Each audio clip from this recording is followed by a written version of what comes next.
অবশেষে বরিশাল বিশ্ববিদ্যালয়ের শিক্ষার্থীদের দাবি পূরণ হলো। আন্দোলনের ২৯তম দিনে বিশ্ববিদ্যালয়ের উপাচার্য অধ্যাপক ডক্টর সুচিতা শর্মিনকে অব্যাহতি দেওয়া হয়েছে। একই সাথে অব্যাহতি দেওয়া সহ উপাচার্য অধ্যাপক গোলাম রাব্বানী ও কোষাধ্যক্ষ অধ্যাপক মামুনুর রশিদকে। এদিকে নতুন ভিসি হিসেবে নিয়োগ পেলেন অধ্যাপক ডক্টর তৌফিক আলম। আরও জানাচ্ছেন নিবিড় সাহা। বেঁধে দেয়া সময়ের মধ্যে বরিশাল বিশ্ববিদ্যালয়ের উপাচার্য অধ্যাপক সুচিতা শারমিন পদত্যাগ না করায় মঙ্গলবার ঢাকা কুয়াকাটা মহাসড়ক অবরোধের পর বিক্ষোভ শুরু করেন শিক্ষার্থীরা। এ নিয়ে টানা ২৯ দিন ধরে আন্দোলনে শিক্ষার্থীরা। তাদের এই কর্মসূচিতে যোগ দেন বিশ্ববিদ্যালয়ের শিক্ষক, কর্মকর্তা ও কর্মচারীরাও।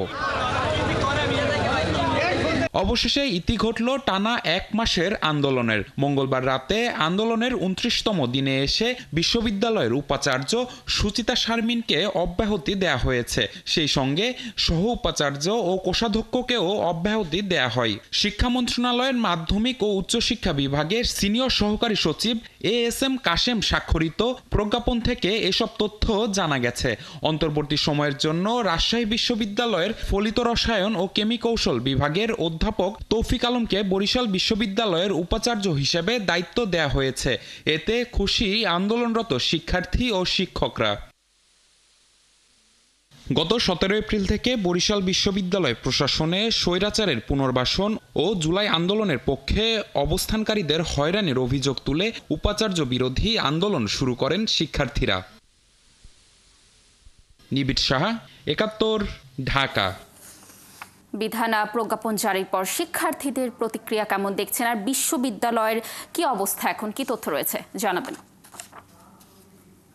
দীর্ঘ ১ মাস যে তাদের যে দাবিগুলো ছিল, ৪ দফা ছিল, ২২ দফা ছিল, তারপর ৪ দফা, তারপরে সর্বশেষ ১ দফা। এভাবে গেল ৪ তারিখ থেকে আপনার ১ দফাতে তারা আন্দোলন করে আসছে এবং সেই আন্দোলনে আজকে তারা সফল হয়েছে। এবং সফল হওয়ার পরে যদি আপনার পরিস্থিতি দেখেন, যে চিত্রটা দেখেন, এখন এখানে সাধারণ শিক্ষার্থীরা এখন কিছু উপস্থিত রয়েছে, তারা এখনো জেগে রয়েছে। তারা বিভিন্ন মিডিয়াতে তারা প্রতিক্রিয়া দিচ্ছে। তারা যে আন্দোলনটা করছিল, তাদের যে দাবিগুলো ছিল, একের পর এক দাবিগুলো ছিল, যে তারা বলছিল যে এখানে যে জুলাই যে আন্দোলনের সাথে যারা যারা বিরোধিতা করেছিল সেই সব যে কর্মকর্তা কর্মচারী যারা রয়েছে তাদের বিষয়ে আসলে বিচার করতে হবে। এবং অপরদিকে আপনার যে এখানে যে প্রক্টর ছিলেন তাকে প্রত্যাহার করতে হবে। এবং আরো দাবি ছিল যে এখানে এখানে এখানে যে এখানে প্রফেসর ডক্টর মহসিন তাকেও তার সব পদে বহাল রাখতে হবে।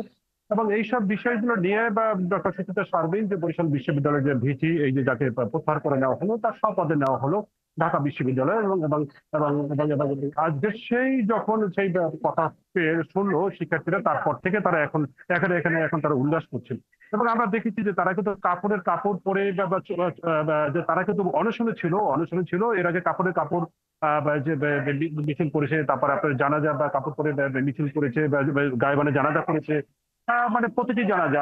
এবং এর পরে এবং এই যে গেল দিন রাত ১১টা থেকে তারা এখানে অনশন করেছিল এবং আমারও অনশন এটা। এবং তারা বলছিলেন যে তাদের যে ভিসি যতক্ষণ পর্যন্ত পদত্যাগ না হয় ততক্ষণ পর্যন্ত তারা কিন্তু এই আমরণ অনশন থাকবে। তারা ছিলেন বিশ্ববিদ্যালয়ের গ্রাউন্ড ফ্লোরে, তারা এই আমরণ অনশন কার্যক্রম চালিয়ে যাচ্ছিলেন। এরপর আজকের ঠিক ৫:৩০টার দিকে তারা তাদের এক দফা যখন না যে তাদের প্রশাসনের পক্ষ থেকে কোনো সিদ্ধান্ত না আসার ফলে তারা কিন্তু আবার ঢাকা বরিশাল মহাসড়ক, যেটি ঢাকা বা কুয়াকাটা মহাসড়ক, বরিশাল কুয়াকাটা মহাসড়ক বলতে পারি, এবং এই মহাসড়কে তারা অবস্থান নেয়। এবং অবস্থান নেওয়ার পরে এবং তারা রাত ৮:৩০টায় প্রায় ৩ ঘন্টা তারা এই যে বরিশাল কুয়াকাটা বা মহাসড়কটি সেটা অবরুদ্ধ করে রেখেছিল। এবং যার ফলে দুপাশে যানজট পড়েছিল এবং যাত্রী ভোগান্তি ছিল। এবং তারপর শিক্ষার্থীরা মনে করছে যাত্রী বা ভোগান্তি তারা লাঘব করার জন্য তারা ঠিক ৮:৩০টার দিকে তারা অবরোধ তুলে নেয়। এবং তারপর তারা বলছেন যে এবং এই ৮:৩০টার পরে তুলে নেওয়ার পরপরই কিছুক্ষণ পরেই আপনার এই প্রজ্ঞাপনটা জারি হয় যে উপাচার্য ডক্টর সুচিতা শারমিন তাকে প্রত্যাহার করে নেওয়া হয়েছে। এবং তার ফলে শিক্ষার্থীরা আপনারা দেখতে পাচ্ছেন যে প্রতিক্রিয়াটা আছে, এখন পর্যন্ত শিক্ষার্থীরা